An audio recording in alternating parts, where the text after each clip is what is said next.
This segment brought to you by Sure Crop, liquid crop nutrition delivered right to your farm. We're back. Now Duane and Dr. Jim Nelssen discuss swine production across the state. Duane Toews joining you once again on Ag AM in Kansas, and a chance to catch up with Dr. Jim Nelssen at Kansas State University in the swine department. Jim, we think about swine production in Kansas, a vibrant industry that continues to grow in areas, others maybe not so much, but there's a lot of good things that are going on. There is a lot of good things. We are pretty much Harvard in the Midwest here in terms of the Corn Belt, and we can set on the outside, as you mentioned, in some very biosecure areas in the western part of our state.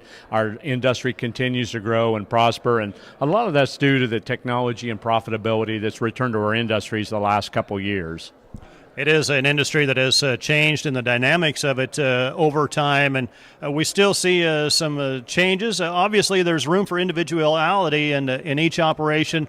Guys just got to figure out what makes it work on their place. Yes, in the meetings this morning here at the Ag Summit, we talked to everything from niche marketing, which gives all producers a chance to market their pork, all the way up to some of the new packing plants that are being built throughout the nation and close to Kansas here, and the opportunities to grow our industry, as you mentioned, Duane. Lots of opportunities to increase swine production in the Midwest and specifically in Kansas. We think about why some of those things, apparent riddle supply of feed grains, a big part of that. Yeah, we see grain sorghum. Of course, we've did a lot of the original research, grain sorghum coming back in the equation for a lot of production systems where we used to just be corn-based. Now we feed a lot of grain sorghum. In the last couple of years, and unfortunately for some of our wheat farmer friends, we fed a lot of wheat to pigs. So there's always opportunities to use alternative grains as well as our staples that we have here in Kansas to grow our industry.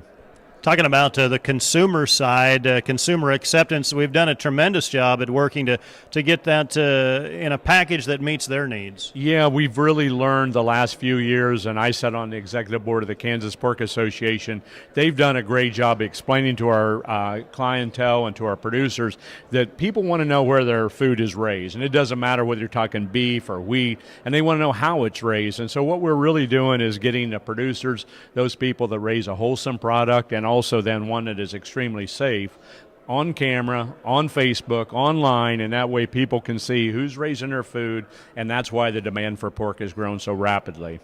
The other option as well that kind of dovetails with that, pork product, pretty versatile, I guess is a good way to put it. We see some of the national companies with the prepackaged stuff that's marinated, and it's pretty hard for the average consumer not to get that done right. You know, it's amazing. I gave talks in the 80s, and I said that, bacon would not be the staple of our industry. But if you look at the most profitable cut in a pig today, it is the belly or where the bacon comes from. And I also teach at the university. And on a lighter note, Duane, I always tell the students when they're taking a quiz, I don't care if it's on wheat or beef or what it's on. If you don't know the answer, just write down bacon, and every professor will give you partial credit because it's such a good product. Now, you talked about the marinated products.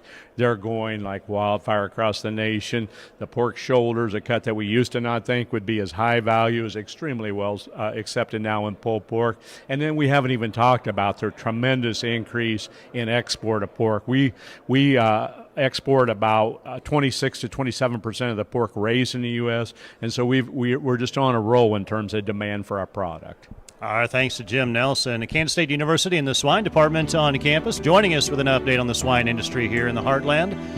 Jamie, we'll send it back to you. Thanks, Duane. Come back after the break for this week's Angus Report. Sure Crop Fertilizers was started by my father, Don Sherman, and my mother, Shirley Sherman. Family business that started in the 80s. We predominantly focus on plant nutrients and what we can do to give growers better responses with the fertilizer dollars that they do, and what we can do to make those things work better for the grower.